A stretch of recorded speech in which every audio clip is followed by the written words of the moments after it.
24-25 में हुए प्रमुख समझौते समझौता अति संबंधित क्षेत्र और सहयोग के देश कौन कौन सा जो और डेट खाली देखेंगे 2025 में कौन कौन जो इसे देखेंगे, पूरा डेट याद नहीं होगा, ठीक है, इसलिए नहीं देखेंगे। पहला है कि जून में हुआ था, जून 25 में पनडुब्बी सहयोग समझौता हस्ताक्षर इसके बीच में हुआ। तब भारत और दक्षिण अफ्रीका के बीच में पनडुब्बी समझौता पर हस्ताक्षर हुआ है। भारत और दक्षिण अफ्रीका के बीच में पनडुब्बी सहयोग समझौता पर हस्ताक्षर हुआ है। अगला है कि भारत के पहले स्वदेशी निर्मित ध्रुवीय अनुसंधान पोर्ट के निर्माण हेतु किसी भी समझौता हुआ। तब भारत और नार्वे क्योंकि नार्वे जो ध्रुवीय जाती है कंट्री है, उसके पास ही ध्रुवीय अनुसंधान पथ बनाने का अनुभव है, इसलिए भारत उसके साथ सहयोग किया है, ठीक है। अगला है कि 2070 तक कार्बन उत्सर्जन समाप्त करने तथा ऊर्जा के क्षेत्र में सहयोग बढ़ावा हेतु समझौता विज्ञापन किया था। भारत और डेनमार्क ने किया है, क्योंकि डेनमार्क है जो सतत ऊर्जा पर बहुत तगड़ा काम करता है, ठीक है, उसी का सहयोग ले रहा है भारत कार्बन उत्सर्जन को 2070 तक जीरो करने के लिए। अगला है कि बौद्ध सहयोग समझौता किसके बीच में हुआ है। तो बौद्ध सहयोग से जो विज्ञापन समझौता हुआ है वो भारत और वियतनाम के बीच में हुआ है, क्योंकि वियतनाम में भी बौद्ध धर्म माना जाता है, अच्छे कंडीशन में है। अगला है कि आयुर्वेदिक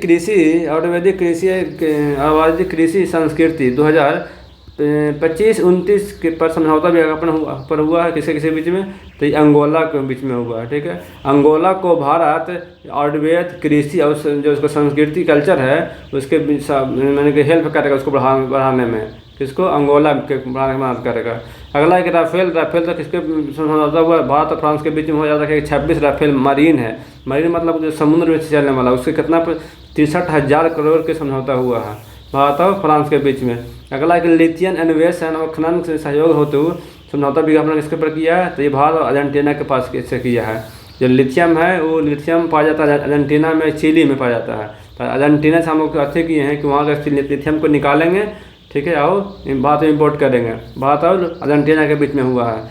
अगला कि सामाजिक आर्थिक विकास उद्देश्य से त्वरित प्रभाव परियोजना को लागू करने हेतु समझौता हुआ है, तो भारत और निकारागुआ के बीच में हुआ है, ठीक है। सामाजिक आर्थिक विकास उद्देश्य से भारत और निकारागुआ के बीच समझौता हुआ है, ठीक है। अगला है कि लॉजिस्टिक इंफ्रास्ट्रक्चर सहयोग बढ़ावा देने के लिए समझौता किसके साथ हुआ है, भारत और दक्षिण कोरिया के साथ हुआ है।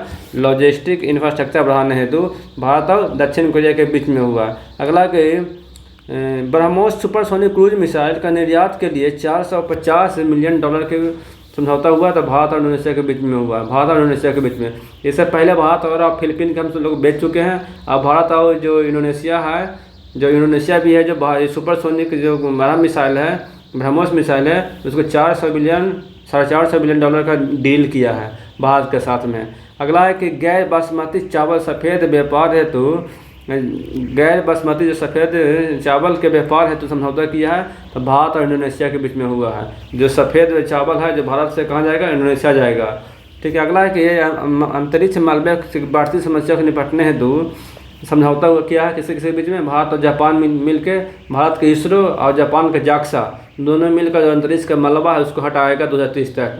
अगला है कि रक्षा सहयोग सैन्य संबंधी समझौते पर हस्ताक्षर कौन किया है, तो भारत और अल्जीरिया किया है। इसमें है कि भारत है जो अल्जीरिया को रक्षा सामग्री भी देगा और वो जो सैन्य जो ट्रेनिंग है उसमें भी प्रोवाइड करवाएगा। भारत और अल्जीरिया के बीच में हुआ है रक्षा सहयोग समझौता। अगला है कि महालेखा परीक्षक कार्यालय के बीच प्रशिक्षण के अवसरों को सूचना और साझा समझौता के बीच में भारत और सेशल्स के बीच में हुआ, के बीच में हुआ कि महालेखा जो परीक्षक जो कार्यालय के बीच में ट्रेनिंग प्रोवाइड करवाएगा सेशल्स वाला को और सूचना भी साझा करेगा भारत और सेशल्स के बीच में। अगला कि श्रम गतिशीलता व कौशल मानक के लिए समझौता कहाँ हुआ, तो भारत और जर्मनी के बीच में हुआ। श्रम गतिशीलता और कौशल मान्यताओं के लिए समझौता हुआ भारत और जर्मनी के बीच में। अगला है कि रेल परिवहन सीमा शुल्क और निवेश के लिए समझौता हुआ भारत और स्पेन के बीच में। रेल परिवहन सीमा शुल्क और निवेश के लिए समझौता हुआ भारत और स्पेन के बीच में हुआ है। रेल सीमा सुरक्षा और निवेश के लिए समझौता हुआ, याद रखिएगा। अगला कि सेमीकंडक्टर डिजिटल तकनीक और कौशल विकास और स्वास्थ्य, चारों सेक्टर में सेमीकंडक्टर और डिजिटल तकनीक, कौशल विकास और स्वास्थ्य के क्षेत्र में समझौता किया। किसके साथ? भारत और सिंगापुर के साथ किया है। ठीक है, भारत और सिंगापुर के साथ क्या हुआ है? तो सेमीकंडक्टर, डिजिटल तकनीक, कौशल विकास और स्वास्थ्य के क्षेत्र में समझौता हुए हैं भारत और सिंगापुर के बीच में। अगला कि लोक प्रशासन और शासन सुधार के क्षेत्र में सहयोग समझौता हुआ है। तो ये भारत और मलेशिया के बीच में हुआ है। लोक प्रशासन और शासन सुधारने के लिए भारत और मलेशिया के बीच में हुआ। ठीक है, कृषि चिकित्सा व संस्कृति सहयोग के क्षेत्र में हुआ है। तो भारत और यूक्रेन के बीच में हुआ है। ठीक है, जो भारत यूक्रेन को कृषि, चिकित्सीय सहायता और संस्कृति सहयोग प्रदान करेगा। ठीक है, अगला है कि हरित अमोनियम निर्यात का समझौता किससे हुआ है? तो जापान से किए हम लोग। ठीक है, हम लोग मतलब बात हो जाएगा और बाकी देश का नाम लगे हम। ठीक है, हरित अमोनिया किससे ले रहे हैं? तो जापान से निर्यात करेंगे। अगला है कि LNG अवसंरचना व विद्युत विकास के समझौता किसके बीच में हुआ है? तो भारत है जो श्रीलंका के LNG अवसंरचना का विकास करेगा, वहाँ का विद्युत भी विकास करेगा। जैसे में अडानी वहाँ जाकर विद्युत बना रहा है। ठीक है, श्रीलंका में। अगला एक MSME पर सहयोग को बढ़ावा देने के लिए भारत और अमेरिका के बीच में समझौता हुआ। इसमें है कि अमेरिका जो MSME जो तकनीक होता है वो भारत को देगा कुछ। अगला कि 100 सिविल सेवा अधिकारियों की क्षमता निर्माण हेतु समझौता हुआ था मालदीव में उससे किया भारत। तो मालदीव के जो वहाँ के जो सिविल सेवा के जो अधिकारी हैं उसको हम लोग ट्रेनिंग देंगे। ठीक है, अनुभव देंगे बढ़िया और सूचना को साझा करेंगे। तो किसके बीच में हो गया? 1000 सिविल सेवा को। तो ये भारत और मालदीव के बीच में हुआ है। अगला है कि गुजरात के लोथल में समुद्री विरासत परिषद को विकास करने हेतु समझौता किया है। तो भारत और वियतनाम ने समझौता किया है। ठीक है, इसके ऊपर रिविजन कर लेते हैं जल्दी से। ठीक है, रिवीजन फर्स्ट पहला है कि पनडुब्बी समझौता इसके बीच में किए हैं। तो दक्षिण कोरिया के साथ में किए हैं, हम मतलब जापान बोलेंगे। ठीक है, हर देश का नाम बोलेंगे, भारत सारा भारत शामिल है इसमें। ठीक है, भारत का पहला स्वदेशी ध्रुवीय अनुसंधान पोत तो नॉर्वे के बीच में समझौता किया है। और 17वां कार्बन उत्कर्षण से समाप्त 2070 तक कार्बन उत्सर्जन समाप्त करना है। ऊर्जा के क्षेत्र में सहयोग बढ़ाने हेतु इसके डेनमार्क से सहयोग किया हम लोग। अब बौद्ध सहयोग पर समझौता कौन किया? तो भारत और वियतनाम ने किया है।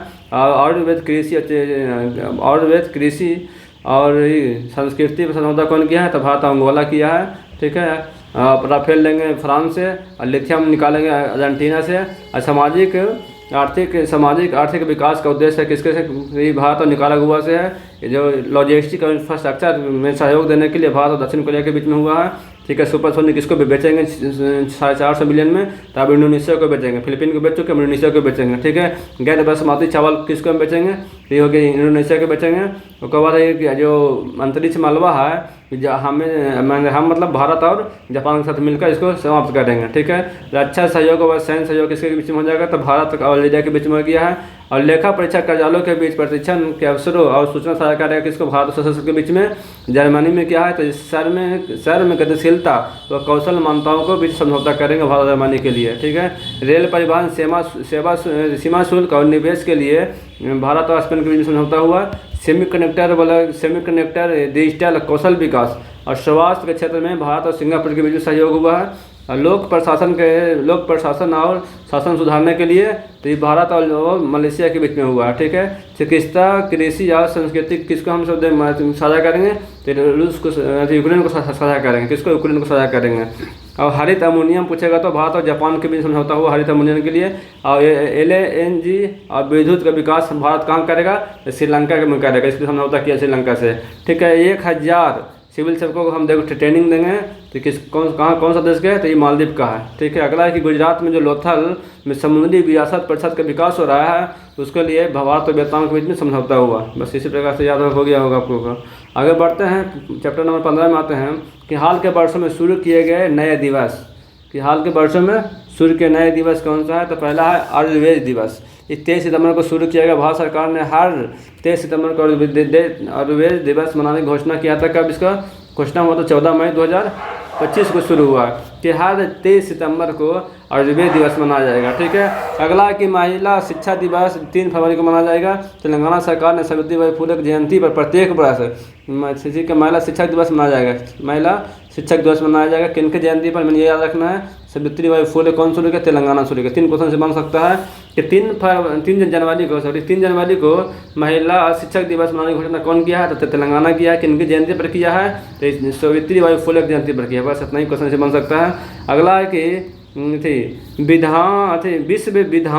विश्व ध्यान दिवस 21 दिसंबर को मनाया गया। संयुक्त राष्ट्र महासभा ने भारत द्वारा सह प्रायोजित एक प्रस्ताव था, विश्व ध्यान दिवस, सर्वसम्मति से इसको लागू कर दिया गया है कि 21 दिसंबर को विश्व जो है ध्यान करेगा। ठीक है। विश्व ध्यान करे, कौन लागू किया है, तो यूएन लागू किया। यूएन लागू करता है जो प्रमुख हो जाता है, यूएन लागू किया है और भारत ने इसको प्रस्ताव रखा था कि लागू करना चाहिए ऐसा है 21 दिसंबर को विश्व ध्यान दिवस। ठीक है। अगला है कि नमो भारत दिवस 21 अक्टूबर को रखा गया है। नमो भारत ट्रेन परिचालन संचालन को 1 वर्ष पूरा होने के अवसर पर नमो भारत दिवस 21 अक्टूबर को रखा गया है। 21 अक्टूबर को नमो भारत दिवस रखा गया है। अगला है कि हैदराबाद मुक्ति दिवस 17 सितंबर को मनाया गया है। ठीक है। गृह मंत्री के घोषणा के अनुसार हैदराबाद मुक्ति दिवस 17 सितंबर 1949 के उस दिन को स्मृति में किया जाएगा जब ऑपरेशन पोलो के तहत हैदराबाद को निजाम से मुक्त करवाया गया था। तो इसलिए 17 सितंबर को हैदराबाद मुक्ति दिवस मनाया जाएगा। 17 दिसंबर को हैदराबाद मुक्ति दिवस मनाया जाएगा क्योंकि इसी दिन ऑपरेशन पोलो शुरू हुआ था। अगला है कि ऑपरेशन पोलो हुआ था। ठीक है। अगला है कि संविधान हत्या दिवस 21 जून को मनाया जाएगा क्योंकि 25 जून को मनाया जाएगा क्योंकि 25 जून को जो केंद्र सरकार द्वारा 25 जून को हत्या दिवस मनाया जाएगा क्योंकि 25 जून 1975 को क्या हुआ था, ये आंतरिक आपातकाल लगा दिया गया था इंदिरा गांधी के द्वारा, इसी के याद में मनाया जाएगा। ठीक है। आंतरिक आपातकाल के लिए राष्ट्रीय आपात लगा था। अगर है कि राष्ट्रीय आलू दिवस कब मनाया जाएगा था, 23 मई को 30 मई को अंतर्राष्ट्रीय आलू दिवस मनाया जाएगा। ये कौन बोला है, यूएन बोला है कि आलू दिवस मनाया जाएगा 30 मई को मनाया जाएगा। 30 मई को आलू दिवस मनाया जाएगा। अगला है कि 25 मई को विश्व फुटबॉल दिवस मनाया जाएगा। ये भी यूएन द्वारा किया गया है कि कौन 25 मई को विश्व फुटबॉल दिवस मनाया जाएगा। अगला है कि अंतर्राष्ट्रीय मरखोर दिवस मरखोर दिवस कौन होगा, 24 मई को मरखोर दिवस मनाया जाता है। इसमें भी संयुक्त राष्ट्र महासभा ने 24 मई को अंतर्राष्ट्रीय मरखोर दिवस मनाने की घोषणा किया है। ठीक है। मरखोर को पेंच सिंग वाला बकरी है। ठीक है। जंगली एक बकरी है, ये इसके रूप में मनाए जाने की बात किया है। यह पाकिस्तान के राष्ट्रीय पशु है। कौन सा मरखोर, पाकिस्तान मरखोर पक्षी है, बकरी है जो राष्ट्रीय पशु है।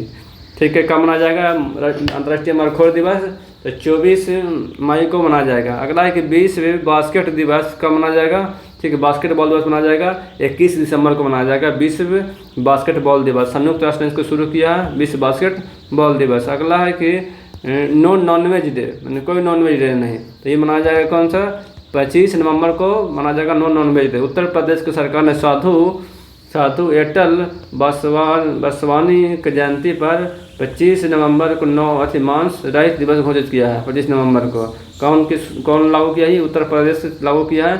साधु कौन सा थे, बासवानी के साधु के नाम था, उन्हीं के जन्मदिन पर घोषित किया गया है। ठीक है। नो नॉनवेज डे 25 नवंबर को उत्तर प्रदेश शुरू किया है। ठीक है। बासवानी जो साधु थे उनके जयंती पर शुरू किया गया इसको। ठीक है। राष्ट्रीय अंतरिक्ष डे मनाया जाता है 23 सितंबर को। राष्ट्रीय अंतरिक्ष डे मनाया जाता है 23 सितंबर को क्योंकि इस समय 23 को ही जो चंद्रयान 3 है सफलतापूर्वक लैंड किया था। अगला है कि स्वतंत्र वीर गौरव दिवस 28 मई को मनाया जाता है। महाराष्ट्र सरकार द्वारा प्रत्येक साल बीडी सावरकर के जो जयंती है 28 मई को, उसी समय मनाता है स्वतंत्र वीर गौरव दिवस। ठीक है। अगला है कि समर्पण दिवस कब मनाया जाता है, समर्पण दिवस मनाया जाता है 11 फरवरी को, दीनदयाल उपाध्याय का पुण्यतिथि पर मनाया जाता है इसको। कौन सा, समर्पण दिवस 11 फरवरी को। अगला है राष्ट्रीय डॉल्फिन दिवस 5 अक्टूबर को मनाया जाता है। ठीक है। अगला है मैत्री दिवस का मनाया 6 दिसंबर को मनाया जाता है। तो ये भारत और बांग्लादेश के बीच में 6 दिसंबर को फ्रेंडशिप दिवस के रूप में मनाया गया था। ठीक है। उनके खत्ते में जो बांग्लादेश को मान्यता मिला था उसी को प्राप्त में मैत्री दिवस मनाया गया था 6 दिसंबर को भारत और बांग्लादेश के बीच में, भारत और बांग्लादेश के बीच में, याद रखें जरूर। अगला है कि राष्ट्रीय स्टार्टअप दिवस कब मनाया जाता है? 16 जनवरी को स्टार्टअप दिवस मनाया जाता है, ठीक है। 16 जनवरी को स्टार्टअप दिवस मनाया जाता है। अगला है कि पराक्रम दिवस 23 जनवरी को मनाया जाता है, जब सुभाष चंद्र बोस के 125वीं जयंती के पर शुरू किया गया था ये कौन सा पराक्रम दिवस। अगला है कि वीर बाल दिवस कब हुआ था? वीर बाल दिवस है 26 दिसंबर को। प्रधानमंत्री मोदी ने गुरु गोविंद सिंह के 4 पुत्रों को श्रद्धांजलि देते हुए 26 दिसंबर को वीर बाल दिवस घोषित किया था, ठीक है। अगला जनजातीय गौरव दिवस। जनजातीय गौरव दिवस है 15 नवंबर को जनजातीय गौरव दिवस है, जिसमें बिरसा मुंडा हैं उनके जन्मदिन पर मनाया गया है, ठीक है। कौन सा? जनजातीय गौरव दिवस मनाया गया 15 नवंबर को भगवान बिरसा मुंडा उनके जन्म दिवस पर। अगला है कि विभाजन विभीषिका दिवस मनाया गया था 14 अगस्त को मनाया गया, विभाजन विभीषिका दिवस मनाया गया है। इसमें प्रधानमंत्री मोदी ने 15 अगस्त को जो प्रतिवर्ष विभाजन विभीषिका दिवस मनाया गया है, ठीक है, क्योंकि इसी दिन जो भारत और पाकिस्तान के बीच विभाजन हुआ था, इसीलिए मनाया गया ये। अगला एक बार फिर से रिविजन कर लेते हैं फटाफट, ठीक है, फटाफट रिविजन कर लेते हैं। पहला है कि आयुर्वेद दिवस कब मनाया गया था? 23 सितंबर को मनाया गया था, ठीक है। आयुर्वेद दिवस 23 सितंबर को मनाया गया था। और महिला शिक्षक दिवस मनाया गया था 3 जनवरी को, जो तेलंगाना शुरू किया सावित्रीबाई फुले के जयंती पर शुरू किया गया है। अगला है कि विश्व ध्यान दिवस मनाया जाएगा 21 दिसंबर को संयुक्त राष्ट्र शुरू किया गया है। नमो भारत मनाया जाएगा 21 अक्टूबर को, ठीक है, क्योंकि नमो के भारत के प्रचलन के 1 साल पूरा हो गया है। हैदराबाद मुक्ति मनाया जाएगा 23 सितंबर को, क्योंकि ऑपरेशन पोलो इसी समय हुआ था। कब? 17 सितंबर को। अगला है कि हत्या दिवस मनाया जाएगा 25 जून को मनाया जाएगा। अंतर्राष्ट्रीय आलू दिवस मनाया जाएगा, अंतर्राष्ट्रीय आलू दिवस मनाया जाएगा कितना? 30 मई को मनाया जाएगा। विश्व फुटबॉल दिवस मनाया जाएगा 25 मई को। अंतर्राष्ट्रीय मरखोर मनाया जाएगा 24 मई को। और विश्व बास्केटबॉल 21 दिसंबर को मनाया जाएगा। नॉनवेज डे 25 नवंबर को मनाया जाएगा, 25 नवंबर को नॉनवेज, ठीक है। अगला राष्ट्रीय अंतरिक्ष दिवस मनाया जाएगा कब? 23 अगस्त को मनाया जाएगा। अगला है कि स्वतंत्र वीर गौरव दिवस मनाया जाएगा 28 मई को, इनके ब्रिटिश वर्कर के जयंती पर। अगला समर्पण दिवस मनाया जाएगा 11 फरवरी को, पंडित दीनदयाल उपाध्याय के पुण्यतिथि पर मनाया जाएगा, जन्मदिन नहीं पुण्यतिथि पर मनाया जाएगा इनका, ठीक है। अगला है कि राष्ट्रीय डॉल्फिन दिवस 5 अक्टूबर को मनाया जाएगा, ठीक है। मैत्री दिवस मनाया जाएगा 6 दिसंबर को। मैत्री दिवस भारत और बांग्लादेश के बीच में। राष्ट्रीय स्टार्टअप दिवस मनाया जाएगा 16 जनवरी को मनाया जाएगा। अगला है कि पराक्रम दिवस मनाया जाएगा 23 सितंबर को, सुभाष चंद्र बोस के जयंती पर मनाया जाएगा। वीर बाल दिवस मनाया जाएगा 26 दिसंबर को, गोविंद सिंह के 4 पुत्रों के याद में। अगला है कि जनजातीय गौरव दिवस मनाया जाएगा 15 नवंबर को, ठीक है, बिरसा मुंडा के जयंती पर। और विभाजन विभीषिका दिवस मनाया जाएगा 14 अगस्त को, जो विभाजन हुआ था उसको पर मनाया जाएगा। अगला है नेक्स्ट एक चैप्टर नंबर 16 मनाता है। इसमें कि वर्ष 2024-25 में बनाए गए एम्बेसडर कौन कौन से हाल ही में जो बने हैं, ठीक है। डेटॉल के एम्बेसडर कौन बने हैं? तो धोनी, ठीक है, डेटॉल ला के धोएंगे एकदम पूरा धोनी। तो कर्नाटक वन विभाग के राजदूत कौन बन गए हैं? अनिल कुंबले। अनिल कुंबले क्या बन गए हैं? कर्नाटक वन विभाग के राजदूत बन गए अनिल कुंबले, ठीक है। अगला है ऑडी इंडिया के कौन है? ऑडी पर कौन चढ़ेंगे? तो ऑडी पर चढ़ेंगे नीरज चोपड़ा ऑडी पर चढ़ेंगे, ठीक है। वर्ल्ड पैरा एथलीट्स के एम्बेसडर कौन बनी? कंगना रनौत बनी है, वर्ल्ड पैरा एथलीट के ब्रांड एम्बेसडर बनी है। मालदीव के ब्रांड एम्बेसडर कौन बने? कैटरीना कैफ बन गई है मालदीव में। वहीं बुलाएगी कि चलो मालदीव घूमे, कौन बोलेगी? कैटरीना, ठीक है, कौन दे? कैटरीना कैफ बोलेगी। अगला है कि फेडरल बैंक के ब्रांड एम्बेसडर कौन बना है? तो विद्या बालन कहाँ जाएगी? विद्या बालन बैंक जाएगी। टाटा मोटर्स के ब्रांड एम्बेसडर कौन बना है? तो ये बने हैं विक्की कौशल बने हैं टाटा मोटर्स का, ठीक है। अगला है फिट इंडिया आइकन। तो फिट आदमी कौन है? तो आयुष्मान खुराना सबसे फिट है अभी, आयुष्मान खुराना। अगला है कि टाटा मोटर्स के ब्रांड एम्बेसडर कौन बने हैं? तो विक्की कौशल बन जो पार्ट के ऊपर में विक्की कौशल बने हैं, ठीक है। स्केचर के ब्रांड एम्बेसडर कौन बने हैं? स्केचर्स के बने हैं ये कौन? बुमराह और कार्तिक आर्यन बने हैं। अगला है कि इंडिया गेट बासमती चावल के ब्रांड एम्बेसडर कौन बन गए हैं? तो इंडिया गेट चावल कौन खा रहे हैं अभी? तो अमिताभ बच्चन खा रहे हैं इंडिया गेट चावल, ठीक है, क्योंकि बूढ़ा हो चुके हैं इसीलिए। फिक्की फ्रेम के ब्रांड एम्बेसडर कौन बने हैं? तो आयुष्मान खुराना बने हैं। फिक्की फ्रेम के आयुष्मान खुराना बने हैं, क्योंकि फ्रेम में बढ़िया फिट कौन हो रहे हैं? खुराना जी, आयुष्मान खुराना हो रहे हैं, ठीक है। पूमा, जो पूमा इंडिया के टूर्नामेंट कौन बनी है, तो पूमा जूता पहन के कौन खेल रही है अभी, तो पीवी सिंधु। खो खो 2025 कौन बनी, सलमान खान, और खोख दिया, समझ रहे हो, सल्लू भाई खोख दिया था, ये बन गया खो बन गया, खो ग्रांड मास्टर बन गया, ठीक है। भारतीय साइबर अपराध समन्वय केंद्र के अथी कौन बनी है, तो ये बनी है रश्मिका मंधाना, क्योंकि इन पर साइबर बुलिंग किया गया था AI को उपयोग करके, ठीक है। अगला है कि पोत परिवहन और जल मार्ग मंत्रालय कौन बने हैं, तो ये बने कौन है, मनु भाकर बने, ठीक है। मध्य प्रदेश के पटना से कौन है, तो पंकज भाई कौन बने हैं, तो पंकज त्रिपाठी बने हैं, ठीक है। हम रहें या मुन्ना, शासन वही रहेगा, कौन है ये, MP के जो हैं पर्यटन बन चुके हैं। अगला कि थाईलैंड का पर्यटन विभाग कौन बने, थाईलैंड को कौन जाएंगे, सोनू सूद जाएंगे, ठीक है। सोनू सूद कहाँ निकलेंगे, थाईलैंड की ओर। अगला है फिट इंडिया मूवमेंट के प्राइम मिनिस्टर कौन बने, फिट इंडिया मूवमेंट बोलेगा तो हो जाएगा नरेंद्र कुमार यादव हैं, फिट इंडिया मूवमेंट को कर रहे हैं पूरा में दुनिया में, पूरा भारत में फिट इंडिया मूवमेंट कौन कर रहे हैं, नरेंद्र मोदी नहीं है, नरेंद्र कुमार यादव है यहाँ पर। अगला है कि फ्रांसीसी कार कंपनी सेट्रॉन के प्राइम मिनिस्टर कौन बने, तो MS धोनी बने, सेट्रॉन, क्योंकि कार और बाइक के शौकीन है कौन, धोनी, MS धोनी, ठीक है। MotoGP ब्रांड इंडिया के ब्रांड मिनिस्टर कौन बने, तो शिखर धवन चलाएंगे MotoGP। अगला है कि तंबाकू नियंत्रण के ब्रांड मिनिस्टर कौन बने, तो PV सिंधु बने तंबाकू नियंत्रण के ब्रांड मिनिस्टर। और ग्रीन डे के बेटर न्यूट्रिशन के ब्रांड मिनिस्टर कौन बने, तो PV सिंधु है। ग्रीन डे जो बेटर न्यूट्रिशन के ब्रांड है उसका मिनिस्टर कौन बने, तो PV सिंधु बने। T20 के ब्रांड मिनिस्टर कौन कौन थे, तो युवराज सिंह थे, भी गिल थे, शाहिद अफरीदी भी थे, और हुसैन बोल्ट भी थे, किसका, हुसैन बोल्ट भी शामिल थे। T20 जो हुआ था जो उसका ब्रांड एम्बेसडर थे, ठीक है। यूनिसेफ इंडिया द्वारा फॉर एवरी चाइल्ड अभियान के लिए कौन राष्ट्रीय एम्बेसडर बनी है, तो करीना कपूर, ठीक है। जो यूनिसेफ की अथी बनी है, जो एवरी चाइल्ड वाला फॉर एवरी चाइल्ड अभियान के लिए बने ब्रांड एम्बेसडर। अगला है कि बेटी बचाओ बेटी पढ़ाओ अभियान कौन बनी हरियाणा में, हरियाणा के लिए बेटी कौन, मनु भाकर वही बनी है, बेटी बचाओ बेटी पढ़ाओ अभियान का, ठीक है। बिसलरी का पहला वैश्विक ब्रांड एम्बेसडर कौन बने हैं, तो दीपिका पादुकोण, बिसलरी पानी बेचेगी, ठीक है, पूरा दुनिया में। बिसलरी के पहली वैश्विक ब्रांड एम्बेसडर कौन बनी है, दीपिका पादुकोण बनी है, ठीक है, क्योंकि वो रहती है अमेरिका में, इसीलिए उसको दे दिया, चलो पानी बेचो भाई तू। अगला SBI का ब्रांड एम्बेसडर कौन बना, तो MS धोनी। SBI बैंक बोलते हैं कि सबसे अच्छा बैंक कौन सा है, SBI बैंक, ठीक है, MS धोनी, देखे होंगे आप लोग अथी में एड्स में। अगला है कि रिलायंस जियो मार्ट के ब्रांड एम्बेसडर कौन बने, तो रिलायंस जियो मार्ट के बने, धोनी ही बने, रिलायंस जियो मार्ट से खरीद रहे हैं आजकल सामान ही, धोनी साहब। अगला है कि भारतीय पेट्रोलियम के ब्रांड एम्बेसडर कौन बने हैं, तो पेट्रोलियम में राहुल द्रविड़ और नीरज चोपड़ा के बारे में है। भारतीय पेट्रोलियम के ब्रांड एम्बेसडर कौन बने हैं, तो ये नीरज चोपड़ा और राहुल द्रविड़। अगला है कि रेंगलर के ब्रांड एम्बेसडर कौन बने हैं, स्मृति मंदाना, रेंगलर के अच्छी कौन बने हैं, तो ये स्मृति मंदाना बने हैं। अगला है कि हर्बल लाइफ के न्यूट्रिशन के इंडिया के अथी कौन बने हैं, हर्बल लाइफ न्यूट्रिशन इंडिया के साथी बने कौन, ब्रांड एम्बेसडर, तो ये बने स्मृति मंदाना ही बने हैं, ठीक है। रेंगलर जो जीन्स आता है, रेंगलर जो बहुत सी चीज़ आता है रेंगलर का, उसके कौन बने हैं, तो स्मृति मंदाना ही बने हैं। उसके बाद हर्बल लाइफ जो न्यूट्रिशन खाएंगे कौन, स्मृति मंदाना है, ठीक है। त्रिपुरा के पर्यटन ब्रांड कौन बने हैं, तो सौरभ गांगुली घूमने गए थे त्रिपुरा, तो पकड़ कर उनको बना दिया ब्रांड एम्बेसडर, किनको, सौरभ गांगुली को।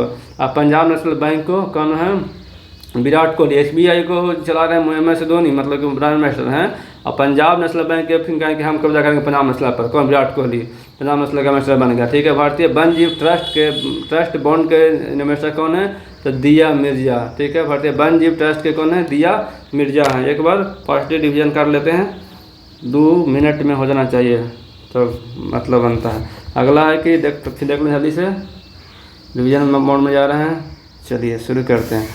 यहाँ से डिटॉल के कौन बने ब्रांड एम्बेसडर, तो ये बने डिटॉल के बोलेंगे कौन से नाम लेंगे, ब्रांड एम्बेसडर तो है वही पढ़ ही रहे हैं, तो इसमें दिमाग में फॉर्मेट होना चाहिए।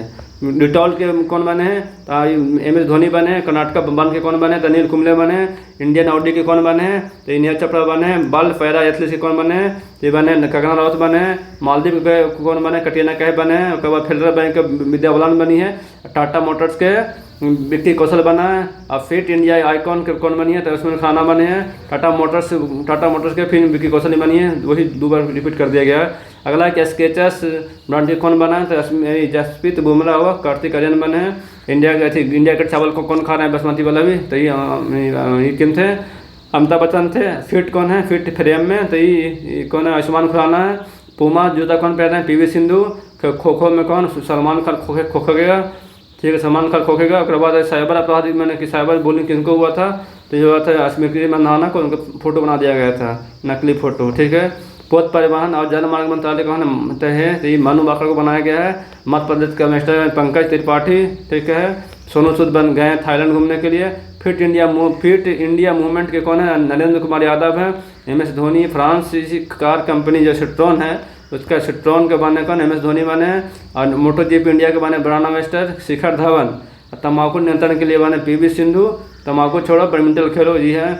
और ग्रीन डे के वेटर न्यूट्रिशन के अथी कौन बने हैं, तो ये बने हैं PV सिंधु बने हैं। T20 में युवराज सिंह भी थे, क्रिस गेल भी थे, शाहिद अफरीदी भी थे और हुसैन बोल्ट भी शामिल थे इसमें। यूनिसेफ के जो अथी फॉर एवरी चाइल्ड के करीना कपूर बने हैं, ठीक है। बेटी बचाओ बेटी पढ़ाओ, तो हरियाणा की बेटी कौन था, मनु बाकर थी। बिस्लरी कौन बेच रही है दुनिया में वैश्विक स्तर पर, दीपिका पादुकोण बिस्लरी बेच रही है। SBI की संबंधित कौन है, तो धोनी। अब पंजाब के पूछेंगे तो कोहली हो जाएगा, ठीक है। रिलायंस जियो मार्ट के भी कौन है, तो ये भी इनका भी है, धोनी ही है। अब भारतीय पेट्रोलियम के ब्रांड राहुल द्रविड़ और नीरज चोपड़ा हैं। रेंगलर के हैं कौन, स्मृति मंदाना। हर्बल लाइफ न्यूट्रिशन के कौन है, तो ये स्मृति मंदाना ही है। अब त्रिपुरा घूमे कौन गए, सौरभ गांगुली त्रिपुरा घूमे गए, तो वहाँ को पैटर्न मास्टर बना रहे, घूमे तो बनिए पैटर्न मास्टर, ठीक है। पंजाब को हो गया विराट कोहली। और भारतीय वन्य जीव ट्रस्ट बॉन्ड के कौन है, तो दिया मिर्जा है। अगला क्वेश्चन देखते हुए जल्दी फास्ट चलते हैं। अगला है कि 17 नंबर में कि 18वीं लोकसभा में चुनाव के परिणाम क्या हुआ था, जो क्या क्या वहाँ घटना घटा, क्या चुनाव में क्या हुआ, कौन जीता, कौन हारा, कौन कितना सीट मिला, कब चुनाव हुआ, कितने चरण हुआ, सारा पढ़ते हैं वैसे। 18वीं लोकसभा चुनाव की घोषणा 16 मार्च 2024 को की गई थी। घोषणा हुआ 16 मार्च 2024 को घोषणा किया गया था, और साथ ही आचार संहिता लागू हो जाता। घोषणा करते ही आचार संहिता लागू हो जाता, ठीक है। तो कब घोषणा हुआ था, तो 16 मार्च 2024 को हुआ था, ठीक है। बिहार थी 18वीं लोकसभा का चुनाव 19 अप्रैल से 1 जून तक हुआ था, 7 चरणों में, ठीक है, याद रखिएगा। 7 चरणों में 19 अप्रैल से लेकर के 1 जून तक हुआ था। अगला है कि नतीजा 4 जून का आया था। अब देखते हैं किसको कितना सीट मिला था, जो पार्टी, सीट की संख्या और वोट परसेंट कितना मिला था। जो बीजेपी का मिला कुल 240 सीट, अब वोट मिला कितना 36 मत मिला था, कितना 36.56% वोट इसको मिला था। NIC जो होता है इंडियन नेशनल कांग्रेस है, इसको 99 सीट मिला था, ठीक है। अब वोट परसेंटेज 21% था इसका। अगला है कि अगला कौन है, समाजवादी पार्टी को मिला है 37 सीट, और वोट परसेंट छोड़ देते हैं, बाकी वोट परसेंट 3 को याद रखना, 36, 21 और 4.58। बाकी इम्पोर्टेंट नहीं, 3 को पूछेगा तो वोट परसेंट कितना तो पूछ सकता है। उतना वोट परसेंट याद भी नहीं रहेगा, उतना याद भी नहीं करना, जो याद हो रहे उसी को याद भी करना है, उसी को रिविजन करना बार बार, ताकि कन्फर्म हो सके उतना, ठीक है। बीजेपी को कितना सीट मिला है, तो बीजेपी को सीट मिला 240 को, और NIC को मिला 99 सीट। और समाजवादी पार्टी जो है यूपी वाले, भाजपा वाला है, यूपी वाले बसपा जिसको बोलते हैं, कि उनको मिला कितना, तो उनको 37 सीट मिला। और AITC, ठीक है, इनको 29 सीट मिला है। DMK मिला 22 सीट मिला था। TDP के मिला 16 सीट मिला। JDU को 12 सीट मिला था, ठीक है, याद रखिए वो JDU वाला, क्योंकि बिहार के ही नीतीश कुमार की पार्टी JDU में 12 सीट मिला था, ठीक है। इस प्रकार से याद रखिएगा। 240 है, 99 है, 37 है, 29 है, ठीक है। तीनों पहला हो जाएगा बीजेपी, फिर कांग्रेस, फिर समाजवादी पार्टी, फिर हो जाएगा तेलंगाना वाला AITC, उसके बाद DMK, उसके बाद TDP 16, उसके बाद JDU हो जाएगा, ठीक है। अगला कि कुल मतदान 65.79% रहा, जिसमें डाक मत शामिल नहीं किया गया इसमें, ठीक है। कुल मतदान कितना हुआ था, तो 65.79 हुआ था, लेकिन जो डाक से पत्र हुआ उसको शामिल नहीं किया था। अगला कि लक्षद्वीप में सबसे अधिक 84% मतदान हुआ, उसके बाद असम में हुआ था। सबसे ज़्यादा कहाँ, लक्षद्वीप के लोग एकदम तैयार थे कि आओ वोटे कल्ला बैठ लें लक्षद्वीप में। यहाँ 84% वोट कर दिया। ठीक है, अगला है कि सबसे कम मतदान बिहार वाले लोगों के, बिहार के लोग बिहार में है ही नहीं, सब बाहर निकले रहते हैं, तो हमारा 56.19% हुआ। 56 दशमलव कितना 56.19% बिहार में वोट हुआ है, क्योंकि बिहार के लोग सब बाहर कमाने के निकल जाते हैं। जम्मू और कश्मीर में कितना 57 हो गया था, कितना सॉरी 56.58 हुआ था। दूसरा सबसे कम जम्मू कश्मीर में हुआ था, बिहार के बाद जम्मू कश्मीर में हुआ था। ठीक है, चुने गए सांसदों की औसत आयु कितनी है, ये 56 है। तीन सांसद 25 वर्ष की आयु के। सबसे कम उम्र के सांसद हैं डीएमके के टी.आर. बालू। कौन बालू हैं? टी.आर. बालू सबसे कम उम्र की है। ठीक है, अब 82 वर्ष के अब 83 वर्ष के अब 83 हो गई। सबसे उम्रदार हैं जो कौन है, ये टी.आर. बालू हैं, जो एकदम बालू हैं, जो 82 साल के हो, अब 83 साल के हो गए हैं। ठीक है, कुल 74 महिला सांसद विजय घोषित किया गया है। जब विगत लोकसभा के 2019 में 78 थी, इस बार 74, 4 सांसद कम है, मतलब कि प्रतिनिधित्व कम गया, इस बार 74 रहा महिलाओं की संख्या। पिछले बार 78 था, मतलब 4 कम गया है। अगला है कि यही क्वेश्चन है, मेन से भी लिख सकते हैं इसको। अगला है कि 2019 में लोकसभा में जीते हुए 216 सांसद मौजूदा लोकसभा में भी चुन गए, 216 को फिर से चुन के आए हैं। ठीक है, 18वीं लोकसभा में 46% सांसदों को आपराधिक मामला दर्ज है, खतरनाक। 40% हैं जो सांसद हैं किसी न किसी आपराधिक कारण में लीन थे, वो 40%। लोकसभा में 7 निर्दलीय सांसद हैं। ठीक है, 24 को मुस्लिम हैं, 3 को बौद्ध सांसद भी हैं, 7 को निर्दलीय हैं, जिसमें से बिहार में वो निर्दलीय हैं, पप्पू यादव। ठीक है, अगला है कि 24 में वो मुस्लिम हैं और 3 को बौद्ध सांसद भी हैं। 18वीं लोकसभा का चुनाव में वोटिंग गिनती के दौरान इंदौर लोकसभा सीट के द्वारा भारतीय राजनीतिक इतिहास में तीसरा नया रिकॉर्ड बनाया गया था। ठीक है, भाजपा प्रत्याशी शंकर लालवानी ने सर्वाधिक 12,26,751 वोट प्राप्त किए हैं। ठीक है, 12 लाख वोट प्राप्त किए थे। कौन? शंकर लालवानी ने, भाजपा प्रत्याशी थे। शंकर लालवानी द्वारा अपने प्रतिद्वंदी बसपा के संजय सोलंकी को सर्वाधिक वोटों से 11,78,000 वोट से पराजित कर दिया था। खतरनाक, 11,78,000 वोट से पराजित हो गया था, मात्र 50,000 वोट में लाए थे वो। अगला है कि इंदौर लोकसभा सीट के लिए सर्वाधिक 2,18,674 नोटा का प्रयोग किया गया था। ठीक है, इंदौर के लिए, इंदौर जो लोकसभा सीट था उसमें 14 नोटा का प्रयोग किया गया था। बस इतना याद रखना है, ज़्यादा इंपॉर्टेंट नहीं इसमें। नोट वर्ष 2019 में गोपालगंज बिहार में नोटा का प्रयोग सबसे अधिक हुआ था। 2019 में सबसे अधिक प्रयोग नोटा का बिहार के गोपालगंज में हुआ था, लेकिन इस बार इंदौर में हुआ है। ठीक है, अगला है कि सूरत में भाजपा उम्मीदवार जो मुकेश दलाल निर्विरोध चुने गए, यहाँ कोई विपक्ष में खड़े नहीं हुआ मुकेश दलाल के खिलाफ में। अगला है नरेंद्र मोदी पंडित जवाहरलाल नेहरू के बाद तीसरी बार प्रधानमंत्री के रूप में दूसरे व्यक्ति बन गए हैं। दूसरा स्थान, पहले तो बने प्रधानमंत्री वो 3 बार कौन बने थे, पंडित जवाहरलाल नेहरू। एक दूसरा व्यक्ति बने नरेंद्र मोदी, जो लगातार 3 बार बन चुके हैं, लगातार की बात है। ठीक है, अगला है कि 18 में देख लेते हैं। 18 चैप्टर में क्या है कि 2024-25 को विभिन्न उत्पाद को जीआई टैग मिला है, उसके बारे में देख लेते हैं। कौन सा राज्य को कौन सा जीआई टैग मिला है। ठीक है, तारीख इसमें भी इंपॉर्टेंट नहीं है, तारीख की चर्चा करना बेवकूफ़ी हो जाएगा, क्योंकि वो याद भी नहीं रहेगा, जरूरत भी पूछता ही नहीं है कभी। अगला गोवा में पढ़ते हैं, तो गोवा के जो गोवा राज्य के हम पहले पढ़ेंगे उत्पादक, उसके बाद उसका राज पढ़ेंगे। ठीक है, यहाँ से शुरू करते हैं। ओजोफेनी एक मादक पदार्थ है जो कहाँ है, जिसको जीआई टैग मिला है। ओजोफेनी गोवा का है, बस गोवा में जाकर ओजोफेनी पीजिए, गोवा पर बेहोश होकर सो जाइए। ओजोफेनी गोवा हो गया। ठीक है, संगारी बीन फली कहाँ का? राजस्थान का है। संगारी जो बीन फली है वो कहाँ का है? राजस्थान का है। ठीक है, कननडिप्पा आदिवासी हस्तकला कहाँ का? केरला का। कैसे केरला कैसे? कननडिप्पाया कहाँ का? केरला का है। मेघालय के अगला पढ़ते हैं ज्ञान से, ये इंडिया सिल्क और खांसी हैंडलूम। तो खांसी तो जानते करते हैं, खांसी हिल कहाँ? मेघालय में, तो पकड़ा जाएगा। याद करना है रेंडिया सिल्क के बारे में, जो मेघालय में। कौन सा? रेंडिया सिल्क मेघालय में। अगला है कि बनारसी, तो बनारसी पता चल जाएगा, बनारसी तबला है, याद नहीं करना है। ठीक है, अगला है कि नोलेन गुड़ संदेश, ये मिठाई है। नोलेन गुड़ संदेश ये मिठाई है, कहाँ का? पश्चिम बंगाल का, याद रखिएगा। जो नोलेन गुड़ से अथी है संदेश है, मिठाई एक प्रकार से, ये किसको किसको जीआई टैग मिला है? तो ये मिला है पश्चिम बंगाल को मिला है, ठीक है, पश्चिम बंगाल को मिला है। अगला है कि कुंभ कोनम पान के पत्ते थोबलई फूल, दो गो है, पान के पत्ते भी है, कुंभलई कुंभ कोनम पान के पत्ते और थोबलाई फूल के माला को जीआई टैग मिला है। कहाँ का? ये तमिलनाडु को जीआई टैग दोनों को प्राप्त हुआ है। अगला है बरांगल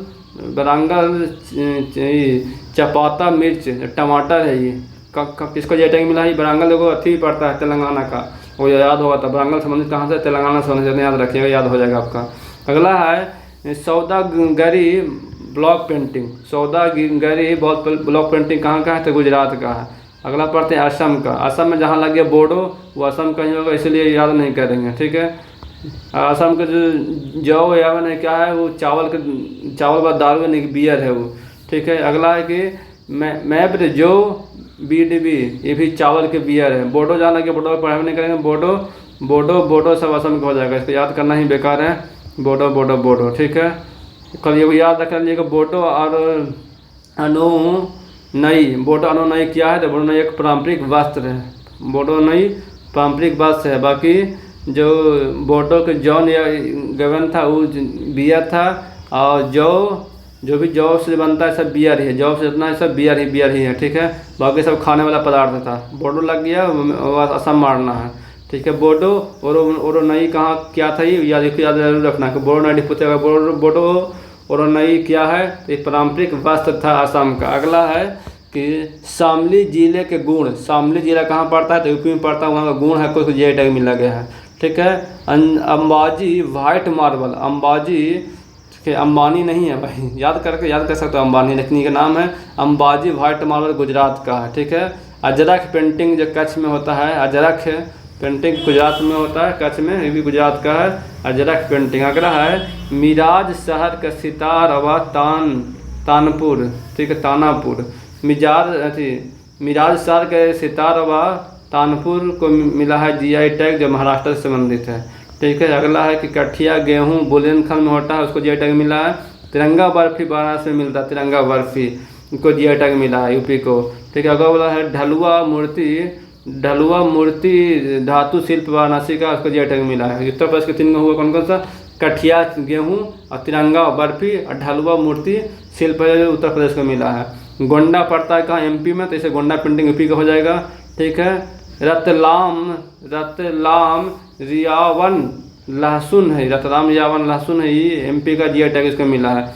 अगला है कि नरसापुर क्रोशिया लेस शिल्प कहाँ का है? तो आंध्र प्रदेश का है, नरसापुर क्रोशिया लेस शिल्प। अगला है मांजुली मस्कट या मुखौटा, मांजुली कहाँ से? मांजुली हो जाएगा असम से, इसे याद नहीं करना है, ठीक है। मांजुली ये भी पेंटिंग, तो कहाँ से? असम से हो जाएगा, फालतू का डेटा दिमाग में नहीं डालना, ठीक है, तो कन्फ्यूजन बढ़ जाता है इससे। अगला पढ़ते हैं त्रिपुरा के बारे में। माताबाड़ी पेड़ा, माताबाड़ी जो पेड़ा है वो त्रिपुरा का है। रिंगाई पचरा टेक्सटाइल, ये भी त्रिपुरा का है।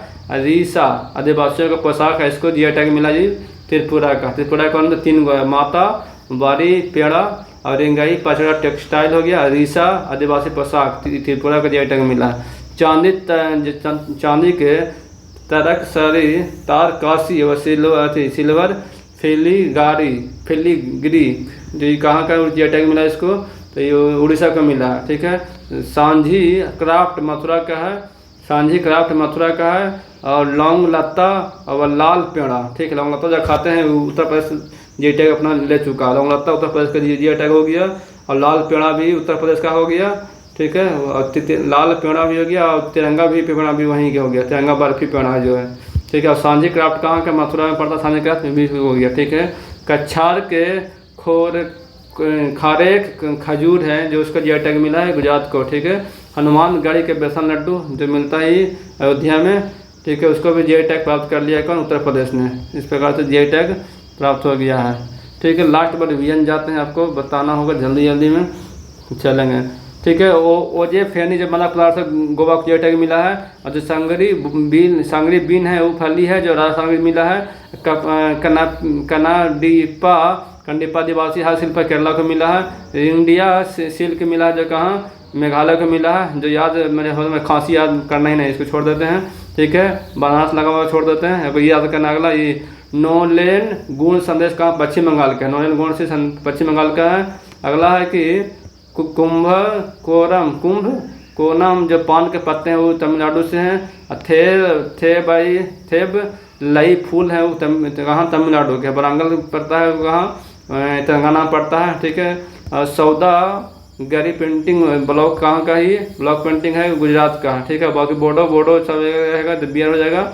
जहाँ जौ लग रहा है हो जाएगा बियर संबंधित हो जाएगा। और बाकी सब खाद्य पदार्थ हो जाएगा। अगला है कि बोडो ओरो नई जो पारंपरिक वस्त्र है उसको जीआई टैग मिला है। ठीक है। शामिली जिला गुण कहाँ उत्तर प्रदेश का है। और अंजी वाइट मार्बल गुजरात का है। और अजखर जो पेंटिंग है वो कच्छ का है। अगला महाराष्ट्र का सिराज शहर को सितार और तानपुर जीआई टैग उसको मिला है। ठीक है। उत्तर प्रदेश के कठिया बर्फी तिरंगा और ढलुआ मूर्ति को जीआई टैग मिला है। एमपी को गोंडा और रतलाम रिवान लहसुन उसको जीआई टैग मिला। आंध्र प्रदेश के जो नरसापुर क्रोशिया जो लैप शिल्प उसको जीआई टैग मिला है। असम में मंजुली लगल है, इसको याद नहीं करना है। त्रिपुरा में आता है, त्रिपुरा के माताबाड़ी पेड़ा को जीआई टैग मिला है। रिंगाई पचड़ा टेक्सटाइल उसको जीआई टैग मिला है। रिसरा जो आदिवासी पोशाक उसको जीआई टैग मिला है। उड़ीसा में चांदीपुर तस्कारी और सिल्वर फिलीगरी को मिला है जीआई टैग। और उत्तर प्रदेश के फिर आगे सांझी क्राफ्ट और मथुरा को मिला है। लोंगलत्ता भी उत्तर प्रदेश को मिला है जीआई टैग। लाल पेड़ा भी उत्तर प्रदेश को जीआई टैग मिला है। गुजरात की बात करें तो कच्छ के खारेक खजूर है उसको जीआई टैग मिला है। और उत्तर प्रदेश में हनुमानगढ़ ही पड़ता है अयोध्या में, उनको लड्डू जो बेसन का लड्डू बनता है उसको जीआई टैग मिल चुका है। आगे पढ़ते हैं कि भारत के आगामी लक्ष्य क्या क्या आगामी लक्ष्य रखा हुआ तो यूरिया आयात को बंद कर देना है। यूरिया आयात को बंद करना 2025 तक यूरिया आयात को बंद करना पूरी तरह से बंद कर देना, क्योंकि हम सब नैनो यूरिया बना लिए हैं। अगला है पशुधन में फूट एवं माउथ रोग ब्रुसोलिस रोग पर नियंत्रण कब तक कर लेना है तो 2025 तक कर लेना है। ठीक है। 2025 तक कर लेने के बाद फुट एंड माउथ रोग याद रखिएगा।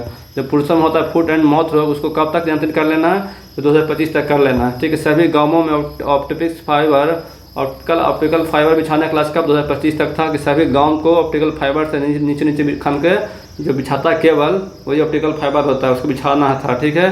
भारत के टीबी मुक्त देश कब तक बनाना है, टीबी मुक्त देश बनाना है 25 को, यानी कि 25 इंची वाला टीबी का उपयोग करेंगे। कब 25 इंची का टीबी उपयोग करेंगे 2025 तक हो गया। पेट्रोल में एथेनॉल 20% कहेगा मिश्रण तो 25 में, 20% कहेगा तो 25 में, और 25% कहेगा तो 30 में हो जाएगा। ठीक है। इसे याद कीजिएगा। नक्सल मुक्त समाप्त कर देना है मार्च 2026 तक नक्सल मुक्त कर देना है। नक्सलवाद को मुक्त समाप्त तक कर देना है तो नक्सलवाद को समाप्त मार्च 2026 तक कर देना। ठीक है। भारत को $1 ट्रिलियन के डिजिटल अर्थव्यवस्था बनाना है 2027-28 तक। $1 ट्रिलियन के डिजिटल अर्थव्यवस्था बनाना 2027-28 तक। ठीक है। चंद्रयान 4 का लॉन्च लक्ष्य कब रखे 2028 तक चंद्रयान 4 लॉन्च किया जाएगा। आगे 100 मीट्रिक टन इस्पात क्षमता हासिल करने का लक्ष्य कब है 2030 तक लक्ष्य है। कितना 300 मीट्रिक टन है, 300 मीट्रिक टन इस्पात के जो उत्पादन करना है 2030 तक है। अभी हमें सब 150 बिलियन हुआ करते हैं। ठीक है। अगला 100 मीट्रिक टन। ठीक है। 100 मीट्रिक टन कोयला गैसीकरण क्लास कब तक है 2030 तक है कि 100 मिलियन टन कोयला क्लासिकेट करना है। ठीक है। 50 गीगावाट अच्छा ऊर्जा समाप्त करने का लक्ष्य कब है तो 2030 तक है कि 500 गीगावाट तक अच्छे ऊर्जा मतलब कि जो नवीकरणीय ऊर्जा से प्राप्त करना हमको रखा है लक्ष्य कब 2030 तक। और 280 गीगावाट सौर ऊर्जा प्राप्त करने का लक्ष्य है 2030 तक। और उसमें से भी 280 गीगावाट है जो सौर ऊर्जा होगा 500 में से 2030 तक कि 280 गीगावाट केवल और केवल सौर से प्राप्त करेंगे हम लोग। ठीक है। अगला कपड़ा को निर्यात में को तिगुना करने के लिए 2030 तक 2030 तक हो जाएगा कपड़ा निर्यात को। कुल कार्बन उत्सर्जन का 1 अरब टन कटौती करना है कब तक 2030 तक। जब कुल कार्बन उत्सर्जित करते हैं हम लोग उसका 1 टन कमी कर देना है कब तक 2030 तक। अगला है कि कुल वाहन में 30% इलेक्ट्रॉनिक वाहन 30% लोग निर्माण 2030 तक ही रहेगा। ठीक है, भारत से पूर्ण रूप से मलेरिया समाप्त करना है, मलेरिया 2030 तक है, मलेरिया 2030 तक। टीबी का है 25 इंची का टीबी देखेंगे, मलेरिया 2030 तक है। अगला है कि HIV एड्स को समाप्त करना 2030 तक। भारतीय रेलवे को net zero carbon emission green railway station बनाने का लक्ष्य है 2030 तक एकदम ग्रीन रेलवे स्टेशन बनाना है, कोई भी जो अति है कार्बन उत्सर्जन नहीं होगा। अगला है कि भारत का पहला अंतरिक्ष स्टेशन स्थापित कब तक करना है, तो ये है 2000 भारत अपना स्टेशन कब तक स्थापित करेगा, 2035 तक अपना स्टेशन स्थापित करेगा। ठीक है, चंद्रमा पर अंतरिक्ष यात्री भेज उतारना है, कब तक लक्ष्य है, 2040 तक हम लोग हैं जो लक्ष्य रखे हैं कि चंद्रमा पर आदमी को भेज देंगे। ठीक है, तेलंगाना सरकार ने अपने राज्य के अर्थव्यवस्था को $3 ट्रिलियन बनाने का लक्ष्य कब तक रखा है, 2047 तक रखा कि हम अपना जो अर्थव्यवस्था है उसको हम $3 ट्रिलियन बनाएंगे, तेलंगाना बोला है। ठीक है, भारतीय परमाणु ऊर्जा क्षमता 1 लाख मेगावाट तक बढ़ाएगा 2047 तक, 1 लाख मेगावाट करेगा 2047 तक। अगला है कि भारत के विकसित राष्ट्र बनाने का लक्ष्य कब तक है, 2047 तक विकसित राष्ट्र बनाना है। और CFC क्लोरोफ्लोरोकार्बन के उपयोग में 80% तक कम करने का लक्ष्य रखा है 2047 तक। 2047 तक है जो हाइड्रोक्लोरोफ्लोरोकार्बन है जो CFC और HFC की बात यहाँ HFC 80% तक कम करना। ठीक है, भारतीय ऊर्जा स्वतंत्र और आत्मनिर्भर बनाने का लक्ष्य 2047 तक ही है। पोत परिवहन में आत्मनिर्भरता हासिल करना 2047 तक ही है। ठीक है, अगला है कि मुंबई शहर को शून्य कार्बन उत्सर्जन कब कर देना, 2050 तक। जो मुंबई शहर है उसको शून्य कार्बन उत्सर्जन वाला शहर कर देना 2050 तक लक्ष्य रखें हम लोग। भारत का नेट जीरो शून्य कार्बन उत्सर्जन का लक्ष्य रखा 2070 तक है, जो पूरा भारत को नेट जीरो या शून्य कार्बन उत्सर्जन वाला बनाने का लक्ष्य रखा है। इस प्रकार से पूरा ही लक्ष्य था। एक बार लक्ष्य को फिर से चलते हैं जल्दी से रिविजन मारते हुए कि पहला है कौन सा, यूरिया को निर्यात को समाप्त कर देंगे, तो मैं डाल लेते हैं पूरा। यूरिया के निर्यात को समाप्त कर तब करेंगे 2025 तक करेंगे। फूड एंड मोटर रोग को समाप्त कर देंगे 2000 जो फूड एंड मोटर ब्रुसेलोसिस रोग है उसको भी 2025 तक समाप्त कर देंगे। और अगला है कि सभी गाँव में ऑप्टिकल बिछाएंगे 2025 तक। टीबी को मुक्त करेंगे 25 तक। एथेनॉल 20% करेंगे पेट्रोल में 25 तक। नक्सलवाद को समाप्त करेंगे 2026 तक। बाद में $1 ट्रिलियन बनाना है डिजिटल इकोनॉमी 2027-28 तक। चंद्रयान 4 लॉन्च करेंगे 2028 तक। 300 मीट्रिक टन इस्पात हासिल करना 2030 तक। 100 मीट्रिक टन कोयला का सिखाना 2030 तक। और 500 गीगावाट का अक्षय ऊर्जा प्राप्त करना है। ठीक है, 500 गीगावाट का अक्षय ऊर्जा समाप्त करना 2030 तक। और 280 गीगावाट जिस उसमें से सौर ऊर्जा चाहिए 2030 तक ही। कपड़ा निर्यात करना 3 गुना 2030 तक। कुल कार्बन उत्सर्जन का 1 अरब टन को कम करना 2030 तक। कुल वाहनों का 30% होगा इलेक्ट्रिक होगा 2030 तक। भारत के पूर्ण रूप से मलेरिया मुक्त करना 2030 तक। मलेरिया 2030 तक समाप्त कर देना है। मलेरिया और एड्स भी 2030 तक समाप्त कर देना है। ठीक है, रेलवे को नेट जीरो करना है 2030 तक। पहला स्टेशन बनाना है 2035 तक। चंद्रमा पर आदमी उतार देना है 2040 तक। अगला है कि तेलंगाना का लक्ष्य है कि हम $3 ट्रिलियन पर इकोनॉमी बना देंगे 2047 तक बना देगा ये। ठीक है, अगला है कि भारत के परमाणु ऊर्जा क्षमता 1 लाख टन बढ़ाना है कब तक, 2047 तक बढ़ाना 1 लाख टन तक ले जाना है। ठीक है, विकसित बनाना 2047 तक। हाइड्रोफ्लोरोकार्बन का 80% तक कम कर देना 2047 तक। ठीक है, भारत ऊर्जा स्वतंत्र आत्मनिर्भर बन जाएगा। फिर अब तेल निर्यात नहीं करना पड़ेगा 2047 तक लक्ष्य रखा है। पोर्ट परिवहन में आत्मनिर्भर हासिल करना 2047 तक। मुंबई शहर को शून्य कार्बन बनाना 2050 तक बनाना है। अब भारत का नेट जीरो और शून्य कार्बन उत्सर्जन करना 2070 तक। एक और सृजन हो गया। अब आगे चलते हैं। इसका है चर्चित पुरस्कार। और ठीक है, चर्चित पुरस्कार के देख लेते हैं एक बार। पहला है साहित्य संबंधित पुरस्कार है सारा का सारा। तो ये साहित्य संबंधित पुरस्कार के बारे में देख रहे हैं हम लोग। तो साहित्य अकादमी पुरस्कार जो किनको दिया गया है, साहित्य अकादमी पुरस्कार 2025 देख लेते हैं। साहित्य बाल साहित्य ही और साहित्य युवा साहित्य ही। ठीक है, हिंदी भाषा में बाल साहित्य पुरस्कार किसको दिया गया है, तो ये सुशील शुक्ला को दिया गया है। सुशील शुक्ला को दिया गया है। उनका जो कथा था 1/12। ठीक है, इनका सुशील शुक्ला के 1/12 जो उनका लघु कथा उनको मिला है कौन सा, हिंदी भाषा के बाल साहित्य पुरस्कार। युवा पुरस्कार मिला है पर्वती तिड़के को मिला है। एक कविता उनका नाम है फिर उगना। हिंदी भाषा में मिला है फिर उगना। जो युवा वाला मिला है पर्वती तिर्के को मिला है, ठीक है, तिर्की पर्वती तिर्कों को मिला है। उनका जो कविता संग्रह है उनका नाम है फिन उगना, ठीक है।